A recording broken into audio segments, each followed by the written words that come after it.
Hey guys, daily sambar காரக்குழம்புன்னு சாப்பிட்டு வெறுத்து போயிடுச்சா? அப்போ இந்த மாதிரி ஒரு தக்காளி தொக்கை செஞ்சு சாப்பிட்டு பாருங்கள்.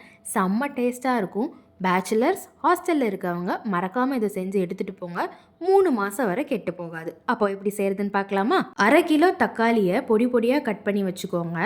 அதை ஒரு 100 ml நல்லெண்ணெயில் போட்டு நல்லா வதக்கி விட்டு இதிலே ஒரு ஸ்பூன் உப்பு போட்டு அதையும் நல்லா கிண்டி விட்டுக்கோங்க. ஒரு லெமன் சைஸில் புளியை எடுத்து அதை கரைச்சி வச்சு அந்த தண்ணியும் இதில் ஊற்றி நல்லா வத்தி வர கிண்டிட்டு அதை எடுத்து ஆற வச்சு ஒரு மிக்சர் ஜாரில் போட்டு அரைச்சி வச்சுக்கோங்க. இப்போ ஒரு பாத்திரத்தில் 2 ஸ்பூன் கடுகு, 1 ஸ்பூன் வெந்தயம் போட்டு வறுத்து அதை பொடி பண்ணிக்கோங்க. அப்புறம் ஒரு பாத்திரத்தில் 100 ml நல்லெண்ணெய் ஊற்றி அதில் ஒரு ஸ்பூன் கடுகு, ஒரு 10 பல் பூண்டு போட்டு வறுத்துட்டு அதில் நம்ம பேஸ்ட் பண்ணி வச்சுருக்க தக்காளியை ஊற்றிக்கோங்க.